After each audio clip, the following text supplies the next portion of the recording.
मनोज के पिता रामवीर शर्मा को गांव आए 1 महीना हो चुका था। वेतन के रुके पैसे मम्मी को मिल गए थे। मम्मी ने उधार पटा दिए, लेकिन वह पापा की आदत जानती थी कि उन्हें घर की चिंता कभी नहीं रही। नौकरी पर जाते हैं तो महीनों घर नहीं लौटते। अब घर आए हुए भी उन्हें 1 महीना हो गया, पर नौकरी पर जाने का नाम नहीं ले रहे हैं। तो मतलब बहुत ही इरेगुलर टाइप के थे। राज्य सरकार के कृषि विभाग में कृषि विस्तार अधिकारी के पद पर क्या इतनी छुट्टी मिलती है कि 1 1 महीने नौकरी पर ना जाया जाए? मम्मी ने एक दिन पिता से ऊंची आवाज में पूछ ही लिया, अब नौकरी पे कब जाओगे? पिता को नौकरी करने के अपने अंदाज पर किसी का हस्तक्षेप पसंद नहीं था। उन्होंने उसी ऊंचाई के स्वर में जवाब दिया, तू काम कर अपना। तू क्या जाने नौकरी कैसे करते हैं? तेरे खानदान में कौन ने करी है नौकरी? गंवार और अनपढ़। मम्मी अपने खानदान पर पिता के कटाक्ष से तिलमिला गई। मेरे खानदान में तो ना करी, पर तुम कैसी नौकरी कर रहे हो मैं जानती हूँ। साल साल भर गायब रहते, यहाँ कौन से भरोसे छोड़ जाते हमें। लेकिन पिता इस तरह की खरी खोटी से डिगने वाले इंसान नहीं थे। वे मम्मी की तरफ ध्यान दिए बिना सरकारी कागजों को पढ़ते रहे। तभी उनका भाई श्याम सुंदर आ गया। श्याम सुंदर ने पलंग पर बैठते हुए अपने बड़े भाई रामवीर को संबोधित करते हुए कहा, भाई साहब मनोज फेल है गए हो। मतलब भाई साहब मनोज फेल हो गया है। उसे उम्मीद थी कि भाई साहब मनोज के फेल होने की खबर सुनकर दुखी हो जाएंगे, लेकिन वह अपने भाई की इस सूचना से अप्रभावित रहे। उन्होंने अपने सामने फैले कागज समेटकर पलंग के नीचे रखे संदूक में जमाए और उठकर जाने लगे। पिता के इस पलायन को देखकर श्याम सुंदर ने अपनी खबर को अधिक मसालेदार बनाते हुए फिर से कोशिश की। हिंदी छोड़ सब विषय में फेल है गए हो। मतलब हिंदी के अलावा सब विषय में फेल हो गया है। पिता को देखकर लग रहा था कि उन्हें अपने बेटे के फेल होने की नहीं, किसी अपरिचित के फेल होने की खबर दी जा रही है। उनके ऊपर कोई असर ही नहीं पड़ रहा था पिताजी के। सुख दुख क्रोध विषाद से परे उनका चेहरा पूर्ववत जड़ बना रहा। फेल पास, यश अपयश, उन्नति अवनति, हानि लाभ से परे था उनका व्यक्तित्व। कुछ फर्क नहीं पड़ता था उनको। उन्होंने श्याम सुंदर को अनसुना कर बक्से में छोटा सा ताला लगाया, उसे 1 2 बार हिलाकर देखा और बक्से को पलंग के नीचे सरकाकर बाहर जाने लगे।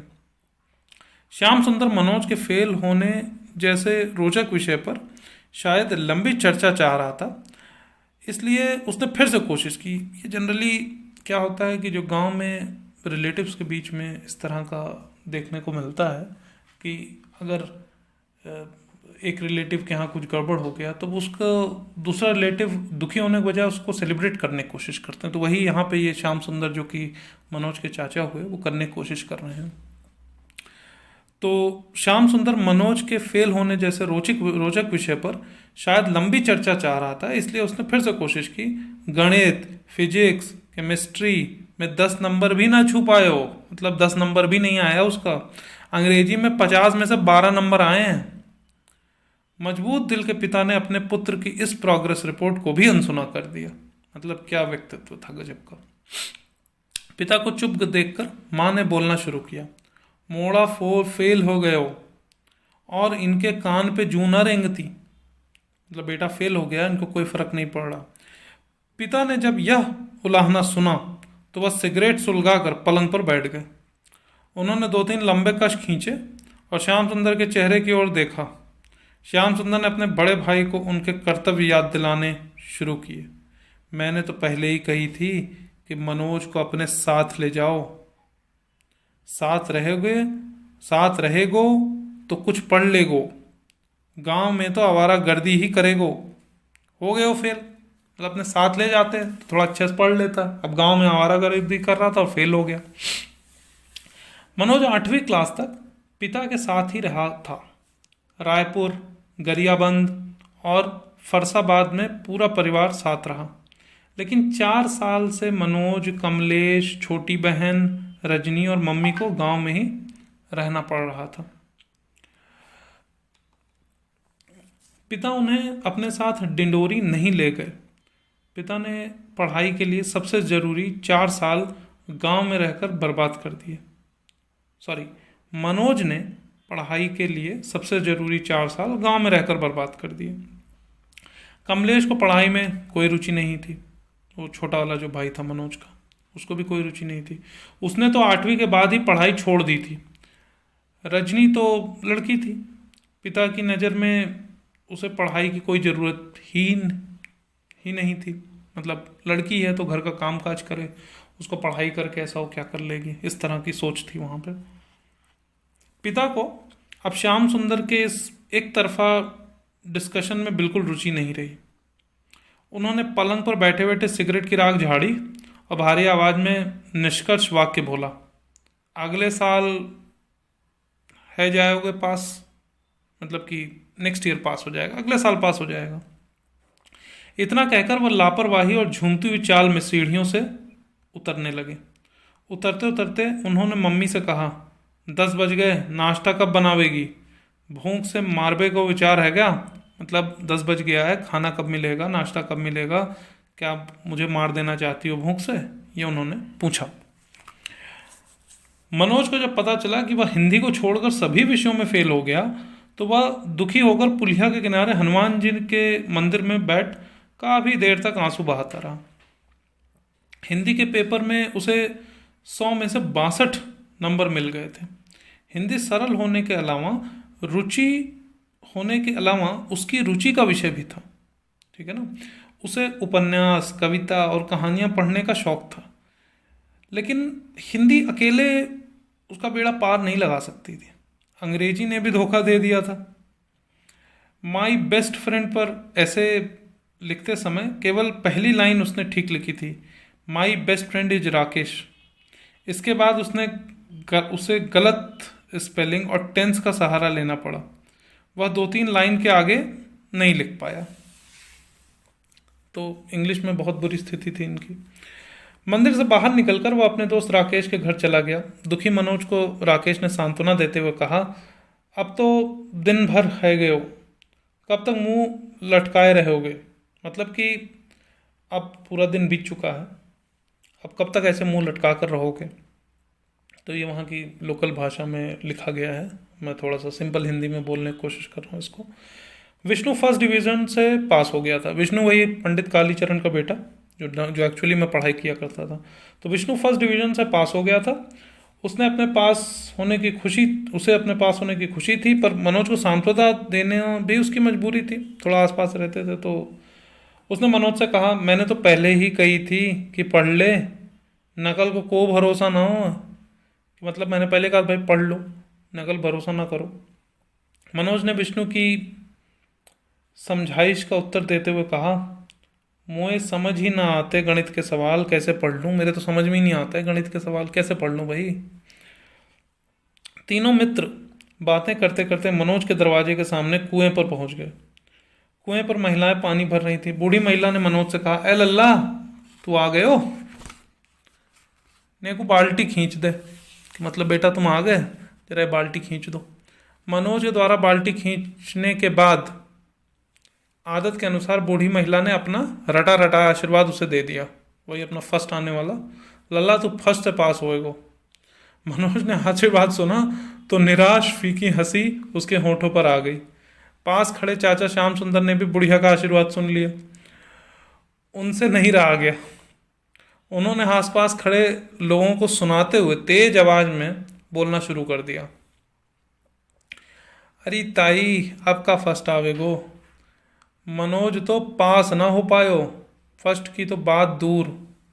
तो जो चाचा जी हैं इनके श्याम सुंदर, वो तेजी तेजी ये बोलने लगे जिससे कि सब लोग अगल बगल के सुन लें कि भाई मनोज फेल हो गया है।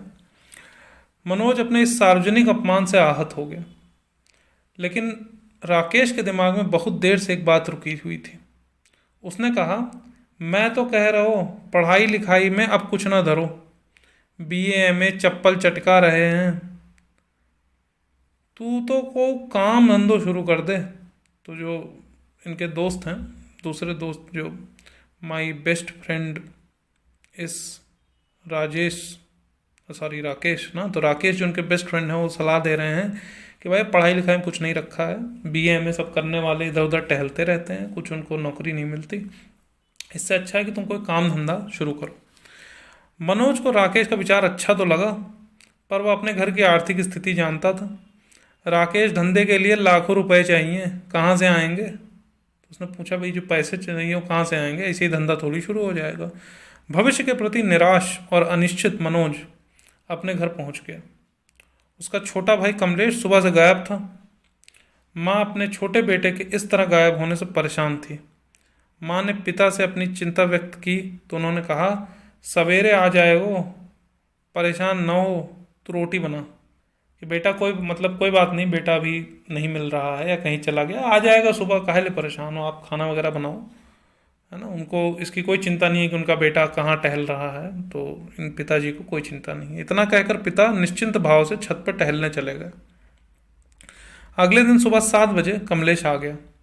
वह अपने किसी दोस्त के यहाँ जौरा चला गया था। तो इस तरह का घर पे माहौल था जहाँ पे कि आर्थिक स्थिति भी थोड़ी गड़बड़ थी और पढ़ाई लिखाई का कोई इम्पोर्टेंस नहीं थी, ना तो पेरेंट्स के साइड से ही पुश किया जाता था। तो ये पूरा जो राइटर हैं वो ये समझा रहे हैं कि उस घर का माहौल किस तरह से था, उसका अगल बगल का सेटअप किस तरह से था, और मनोज उसी सेटअप में जी रहा था।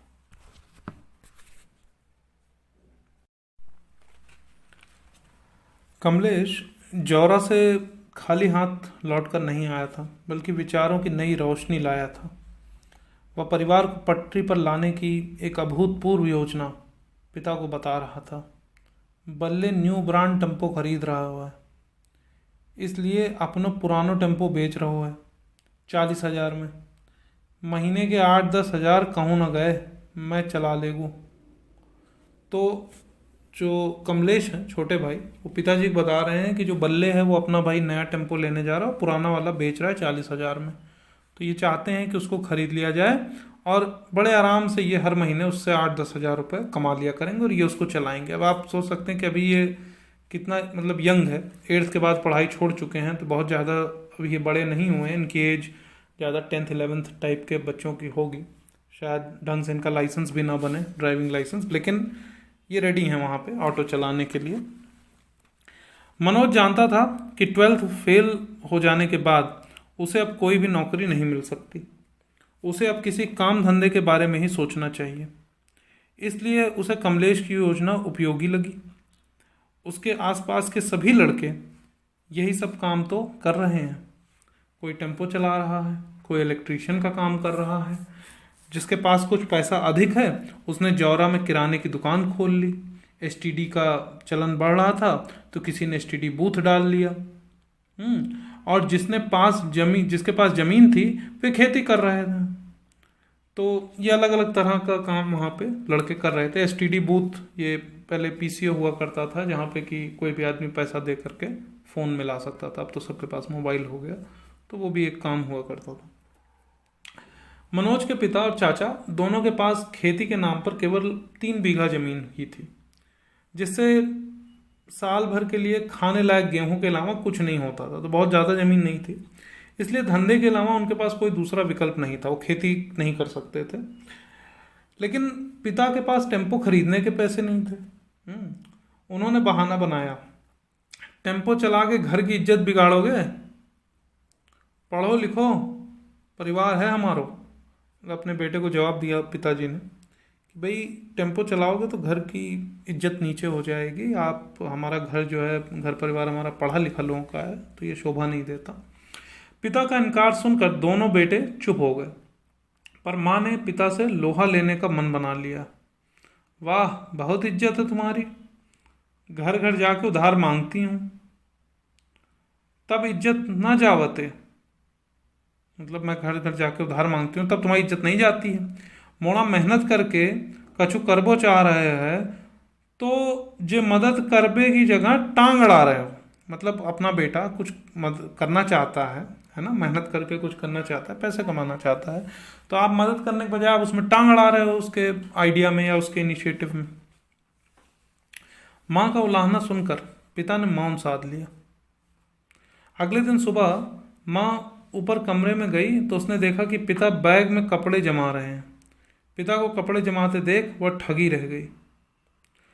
उसे लग रहा था कि वह पिता को टेम्पो खरीदने के लिए मनाने की कोशिश करेगी, पर पिता जो पिछले 1.25 महीने से नौकरी पर ध्यान दिए बिना घर पर टिके हुए थे, उन्होंने आज अचानक वापसी की तैयारी कर ली। पिता ने कहा, बहुत काम पेंडिंग है ऑफिस में, मैं अब निकलता हूँ, जल्दी रोटी बना, खा के जाऊंगे। मतलब पिताजी ने प्लान बना लिया अचानक से कि अब हम वापस जा रहे हैं नौकरी पर। उन्होंने कहा जल्दी जल्दी खाना बनाइए और मैं निकलूंगा। माँ को पिता पर बहुत क्रोध आ रहा था, लेकिन जाते समय पिता को कुछ सुनाना उसे उचित नहीं लगा। पिता नौकरी पर चले गए। ऐसा लग रहा था कि पिता के जाने के साथ ही टेम्पो खरीदने की योजना पर विराम लग गया है। लेकिन कमलेश के अगली सुबह फिर से जिद करने पर माँ ने कहा, बाप तो त्यो इन मौके पे भजी गयो, अब मुँह से का चाहत है, मैं कहाँ से 40,000 रुपये ले आऊँ। मतलब तुम्हारे पिताजी तो भाग गए, मतलब चले गए यहाँ से, ठीक है ना। अब मेरे से क्या चाहते हो भाई, मैं कहाँ से ले आऊँ 40,000 रुपये। बहुत देर चर्चा होने के बाद निष्कर्ष निकला। माँ बोली, 10,000 तो मुँह पे रखे हैं, 30,000 पंडित कालीचरण से उधार मिल जाएंगे, जेवर रखे हैं गिरवी रख देंगी। तो मतलब माता जी ने यहाँ पे पेशकश की, जो कमलेश और मनोज की माता जी हैं, उन्होंने पेशकश की कि भाई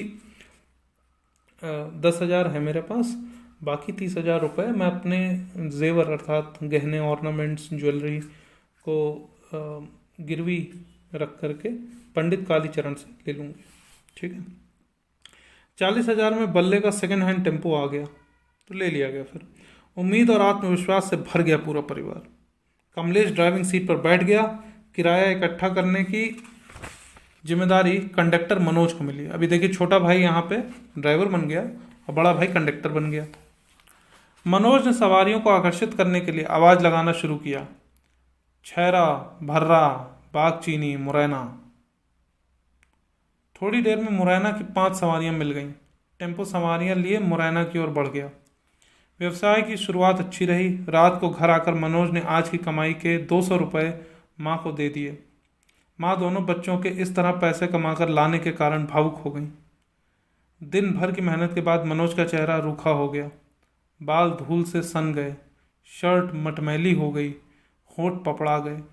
बच्चों की हालत देखकर माँ की आंखों में आंसू आ गए। मनोज ने माँ को रोते देखा तो उसे गले से लगा लिया।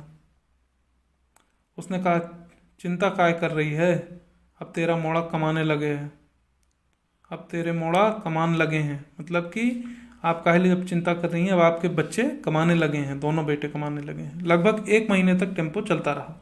रोज शाम को 200-250 रुपये दोनों बेटे कमाकर लाते रहे। माँ को लगा, यदि इस तरह टेम्पो चलता रहा तो जल्दी ही उधार पिटा दिया जाएगा, फिर 1-2 साल में नया टेम्पो ले लेंगे। पिता की अनदेखी के कारण उसे अपने बच्चों से उम्मीद होने लगी थी कि उनकी मेहनत से यह घर फिर से संभल जाएगा। आज टेम्पो जैसे ही बाग चीनी चौराहे पर पहुंचा, वहाँ पुलिस की चेकिंग चल रही थी। सिपाही ने मनोज को टेम्पो साइड में लगाने का आदेश दिया। मनोज ने लाइसेंस और रजिस्ट्रेशन दिखाते हुए सिपाही से पूछा, क्या बात है दीवान जी, हमें क्यों रोका है, कागज तो पूरे हैं टेम्पो के। सिपाही ने कहा, थानेदार साहब का आदेश है, उनसे जाकर पूछो। सिपाही टेम्पो को स्टार्ट कर 200 मीटर दूर सड़क के किनारे बने बागचीनी थाने में ले जाने लगा। मनोज और कमलेश टेम्पो के पीछे दौड़ लगा रहे थे। तभी पास से बालाजी बस सर्विस की बस निकली। उसका कंडक्टर दरवाजे से अपना सर निकालकर जोर से चिल्लाया, काय रे, कही थी ना जा रोड पे टेम्पो चलाओ, भुला देंगे, अब चला टेम्पो। तो इससे हमें क्या पता चलता है कि ये जो बालाजी बस सर्विस है, उन्होंने पुलिस के साथ मिल करके सारे टेम्पो वालों को पकड़ के पनिश किया या पनिश करने के लिए बोल दिया, जिससे कि टेम्पो वाले हट जाएं और सारी की सारी सवारी सिर्फ बालाजी बस सर्विस को ही मिले। तो वही जो है बस का कंडक्टर इनको चिल्ला के चिढ़ा रहा है एक तरीके से। यह वही कंडक्टर था जिसका झगड़ा बल्ले से हुआ था। वह टेम्पो को पहचान गया था। मनोज ने जब उस कंडक्टर की बात सुनी तो समझ गया कि वे लोग बस ऑपरेटरों के षड्यंत्र का शिकार हो गए हैं। थानेदार 55 साल का पका हुआ थानेदार था। मनोज ने डरते हुए थानेदार से कहा, सर मेरे टेम्पो के सारे कागज सही हैं, पर फिर भी टेम्पो को थाने में बंद कर दिया है। थानेदार ने दीवान को आदेश दिया, दीवान जी बाहर फरियादी बैठा है, उसे ले आओ। दीवान एक 20 साल के युवक के साथ वापस आ गया। रात के अंधेरे में सेंधमारी करने वाले इस युवक का नाम दिनेश था, जो कि पुलिस का मुखबिर भी था। थानेदार ने दिनेश से पूछा, बता दिनेश, क्या फरियाद लेकर आया है? दिनेश ने जैसे रटा हुआ वाक्य बोलना शुरू किया। मैं और मेरा दोस्त मोटरसाइकिल से जा रहे थे। पीछे से इसके टेम्पो ने टक्कर मार दी। मेरा दोस्त जमीन पर गिरकर बेहोश हो गया। उसको बागचीनी के प्राथमिक स्वास्थ्य केंद्र में भर्ती करके आपके पास आया हूँ। थानेदार ने मनोज को देखकर कहना शुरू किया, सुन लिया तूने? एक तो सड़क पर एक्सीडेंट करता है, ऊपर से जबान चलाता है। मनोज रुआंसा होते हुए बोला, ये आदमी झूठ बोल रहा है, हमसे कोई एक्सीडेंट नहीं हुआ। थानेदार अब अपने असली रूप में आ चुका था। चुप साले, बंद करो दोनों को अंदर। जेल में सड़ोगे तब पता चलेगा कि एक्सीडेंट किया है कि नहीं। बालाजी बस सर्विस के मालिक से प्राप्त फीस के बदले थानेदार ने अपना काम बखूबी कर दिया था। मनोज और कमलेश के पैरों तले जमीन खिसक गई। दोनों के आंसू बहने लगे, पर थानेदार नहीं पसीजा। दोनों को दीवान ने लॉकअप में बंद कर दिया। दोनों का रो रो कर बुरा हाल हो रहा था। वे डर के मारे कांप रहे थे। उन्हें समझ नहीं आ रहा था कि अब कहाँ जाएं, किससे मदद मांगे। 2 घंटे बाद दीवान ने उनसे कहा, तुम दोनों को रात भर थाने में बंद नहीं कर रहे हैं, यही गनीमत है।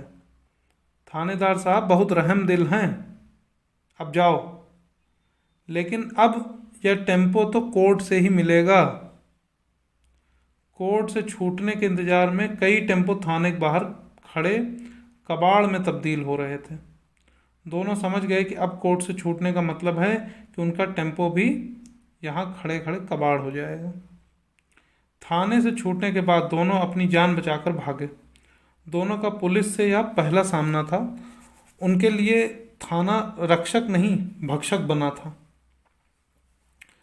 तो एक्सपीरियंस के बारे में बता रहे हैं कि पुलिस से उनका जो पहला इंटरेक्शन रहा वो किस तरह का रहा, इतना ख़राब रहा। रात हो गई थी, इसलिए अब कोई बस या टेम्पो सड़क पर नहीं था। 10 किलोमीटर पैदल चलकर दोनों अपने गांव पहुंचे। निराश, दुखी, टूटे हुए, पराजित से, आंखें आंसुओं से अब भी भरी हुई थी। माँ को देखकर मनोज फूट फूट कर रो पड़ा। घटना सुनकर माँ की आंखों से भी आंसू आ गए। घर को पटरी पर लाने की उम्मीद जो कुछ दिनों से बन रही थी अचानक चकनाचूर हो गई। पर माँ ने हिम्मत नहीं हारी। उसने मनोज को दिलासा दिया, सब ठीक हो जाएगा, तू चिंता ना करे। रात भर मनोज छत पर पड़ा रहा। उसे नींद नहीं आई, जागता रहा बस सारी रात। रात बीत चुकी थी, सुबह हो चुकी थी। कल की बेबसी ने जो आंसू बहाए थे वह सूख चुके थे। जिन सपनों को लेकर नया व्यवसाय शुरू किया गया था वह सपना टूट गया था। पिछले 1 महीने में आर्थिक रूप से कमजोर परिवार को संभालने की कोशिश की जा रही थी, पर अचानक सब बिखर गया। मनोज चाहता था कि उसके मन में उमड़ घुमड़ कर रहे तूफान को थाम ले। वह अपने दोस्त राकेश के घर चला गया। उसने बिना भूमिका के अपने मन के क्रोध को राकेश से कहना शुरू किया। जो लोग मेहनत करके ईमानदारी से 2 वक्त की रोटी कमाना चाहते हैं उनको ही पकड़ के थाने में बंद कर दिया जाता है। पुलिस ऐसा सलूक करती है जैसे हम चोर लुटेरे हों। जिसके पास 5-5 बसें हैं, पैसा है, क्या सड़क उनके बाप की है? गरीब अपना टेम्पो ना चलाए। इतना कहकर मनोज ने राकेश को कल की पूरी कहानी कह सुनाई। राकेश ने मनोज को अधिक गंभीर होते देखा तो वह माहौल को हल्का करने की कोशिश करने लगा।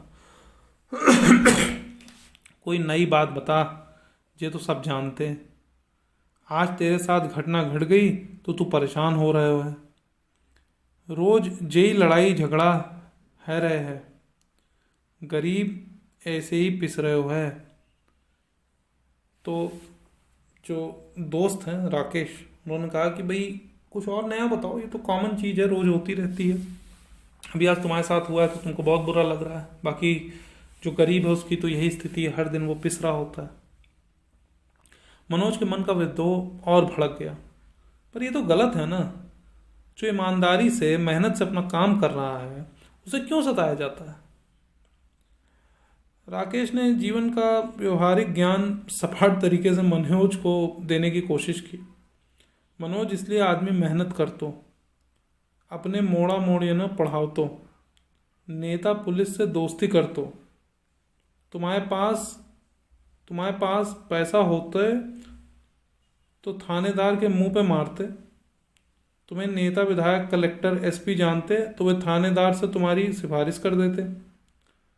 पर तुम हो ठन गोपाल, कोई ना जानतो तुम्हें, ना तुम जानतो गाँव को। तो मतलब इसमें राकेश कह रहे हैं कि भाई देखो, इसलिए आदमी मेहनत करता है, अपने बच्चों को पढ़ाता है, बड़े बड़े पदाधिकारियों से, माने ऑफिसर्स से, नेता मंत्री से संबंध बना के रखता है, ताकि ऐसे समय में उनकी मदद ली जा सके।